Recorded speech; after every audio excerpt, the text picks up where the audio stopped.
வணக்கம் ஃப்ரெண்ட்ஸ். இன்றைக்கி நம்ம பார்க்க போகிற மாடல் என்னென்னா ரெட்மியில் 8A.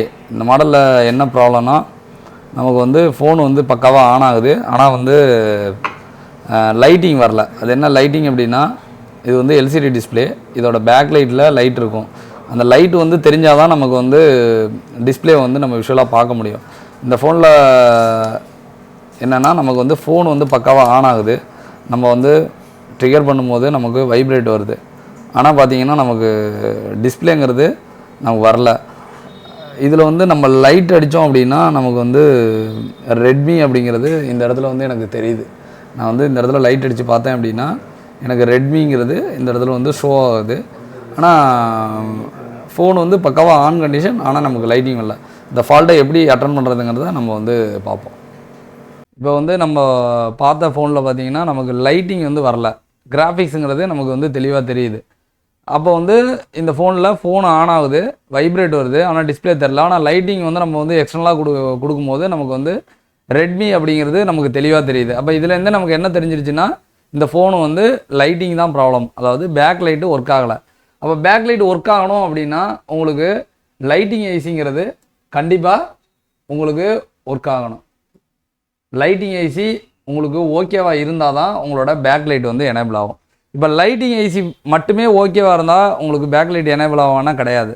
லைட்டிங் ஐசி கூட சில காம்பனண்ட்ஸ் இருக்குது. இந்த காம்பனண்ட்ஸ் எல்லாமே பக்காவாக இருந்தால் தான் உங்களுக்கு பேக் லைட் எரியும். அதில் முக்கியமான காம்பனண்ட் பார்த்தீங்கன்னா காயில். ஓகேவா? இதுவும் என்ன காயில் அப்படின்னா பூஸ்ட் காயில். ஓகேவா? இது என்ன காயில் அப்படின்னா பூஸ்ட் காயில். இது எவ்வளவு அளவு இருக்கும் அப்படின்னா 10 மைக்ரோ ஹென்ரி இருக்கும். ஓகேவா? நார்மலாக நம்ம பார்க்குற பக் காயில் பார்த்தீங்கன்னா 0.47 மைக்ரோ ஹென்ரி இருக்கும். அதாவது இதில் 10ல் 1 மடங்கு தான் இருக்கும். இது பார்த்தீங்க அப்படின்னா 10 மைக்ரோ ஹென்ரி இருக்கும். அதுக்கடுத்தது ஒரு டயோடை இந்த இடத்துல பிளேஸ் பண்ணியிருப்பாங்க. ஏன்னா வோல்டேஜ் பூஸ்ட் ஆகி இந்த வழியாக ட்ராவல் ஆகிறப்ப திருப்பி வரக்கூடாது.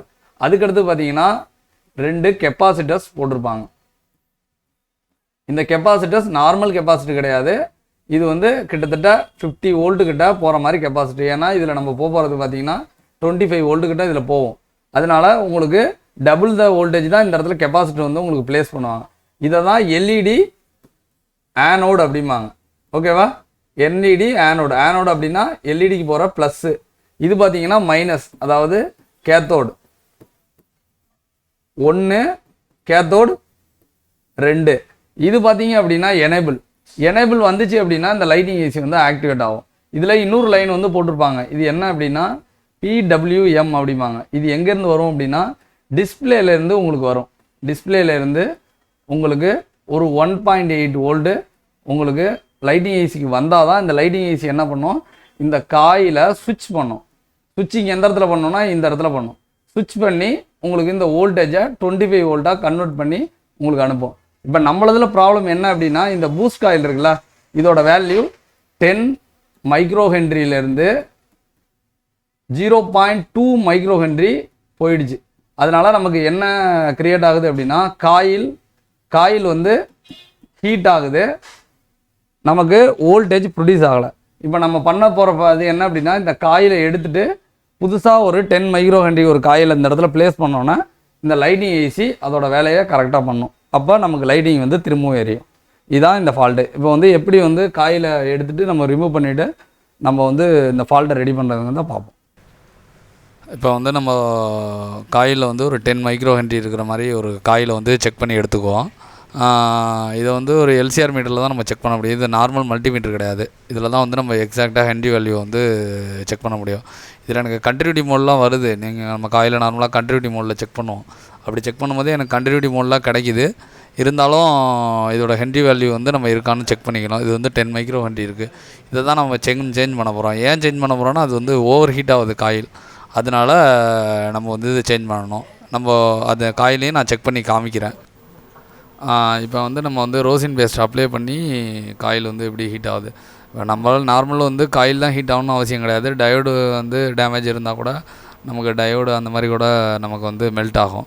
இப்போ நான் ஜஸ்ட்டு வந்து ரோசின் பேஸ்ட்டை வந்து அப்ளை பண்ணிவிட்டு பேட்டரியை போட்டு நான் வந்து ஃபஸ்ட்டு ஆன் பண்ணுறேன். பேட்டரியை போட்டு நான் வந்து ட்ரிகர் பண்ணேன் அப்படின்னா எனக்கு அங்கே ஜென்ரேட் ஆக வேண்டிய வோல்டேஜ் வந்து ஜென்ரேட் ஆகும். இப்போ நான் போட்டு நான் ஆன் பண்ண பிறகு எனக்கு வந்து காயில் மேலே உள்ள ரொசின் மட்டும் பார்த்திங்கன்னா கம்ப்ளீட்டாக வந்து மெல்ட் ஆகுது.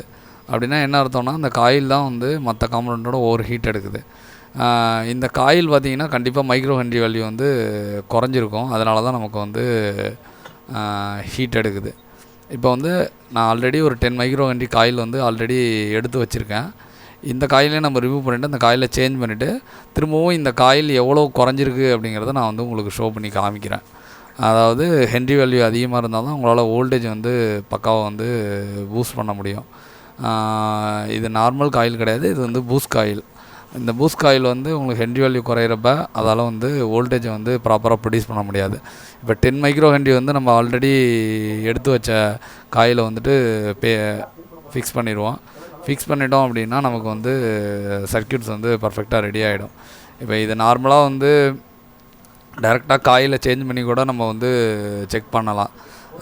இப்போ நம்ம மீட்டர்லாம் இருக்கிறதுனால நம்மளால் வந்து எக்ஸாக்டாக என்ன வேல்யூலேருந்து குறைஞ்சிருக்குங்கிறத நம்ம செக் பண்ணுறோம். இப்போ வந்து நம்ம ஹீட்டான காயில் எடுத்துகிட்டு நம்ம வந்து செக் பண்ணோம் அப்படின்னா அதோட ஹென்றி வேல்யூ தெரியும். இப்போ பார்த்திங்கன்னா 10 மைக்ரோ ஹென்றி இருக்க வேண்டிய காயில் 0.2 மைக்ரோ ஹென்றி தான் நமக்கு இருக்குது.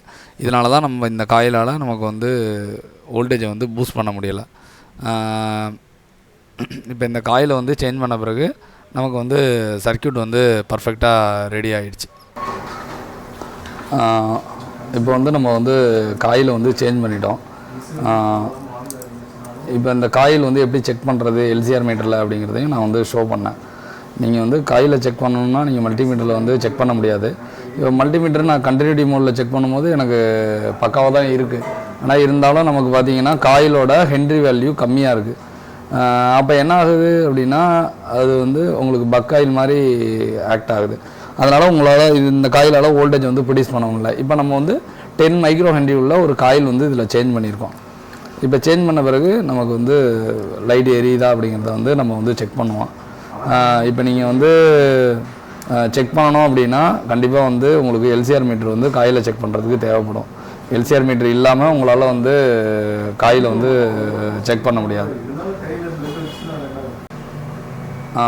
இப்போ இந்த ஃபோனில் உங்களுக்கு லைட்டிங் தான் ப்ராப்ளம், கிராஃபிக்ஸில் எந்த ப்ராப்ளமும் கிடையாது. அப்போ நமக்கு ஒரு டிஸ்பிளேயில் வந்து ஒர்க் ஆகலன்னு கம்ப்ளைண்ட் வருதுன்னா அது லைட்டிங் ப்ராப்ளமா இல்லை டிஸ்பிளே ஓரியன்ட் கிராஃபிக்ஸ் ப்ராப்ளமானு நமக்கு வந்து ஃபைன் பண்ண தெரியணும். அதுக்கு வந்து ப்ராப்பராக உங்களுக்கு சிமேட்டிக்ஸை வந்து ட்ராக் பண்ண தெரியணும். நெக்ஸ்ட் வந்து எல்லா காம்பனண்ட்ஸும் என்னென்ன ஒர்க் பண்ணுது, அந்த காம்பனண்ட்ஸ் எப்படி ஆக்ட் ஆகுது அப்படிங்கிறது உங்களுக்கு தெரிஞ்சிச்சு அப்படின்னா இந்த மாதிரி ஃபால்ட்டை எல்லாத்தையும் உங்களால் ரெடி பண்ண முடியும். இதை பார்த்திங்கன்னா நம்ம வந்து எப்படி சிப் லெவல் வந்து ரெடி பண்ணுறது அப்படிங்கிறத நம்ம வந்து கிளாஸ் எடுத்துகிட்ருக்கோம். நம்ம இன்ஸ்டியூட் எங்கே இருக்குது அப்படின்னா சென்னை தாம்பரத்தில் வந்து லொக்கேட் ஆகிருக்கு. இப்போ நீங்கள் வந்து சிப் லெவல் படிச்சிங்க அப்படின்னா 100% இந்த மாதிரி ஒரு சிப் லெவல் ஃபால்ட் எல்லாத்தையும் உங்களால் ரெடி பண்ண முடியும். இந்த மாதிரி இன்ஃபர்மேஷன் வீடியோவுக்கு நம்ம சேனலை வந்து சப்ஸ்கிரைப் பண்ணிக்கங்க.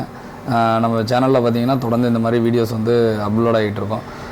நீங்கள் உங்கள் சர்வீஸ் ஸ்கில்ஸை வந்து இம்ப்ரூவ் பண்ணுறதுக்கு கூட நம்ம வீடியோஸ் வந்து ஹெல்ப்ஃபுல்லாக இருக்கும். Thanks friends.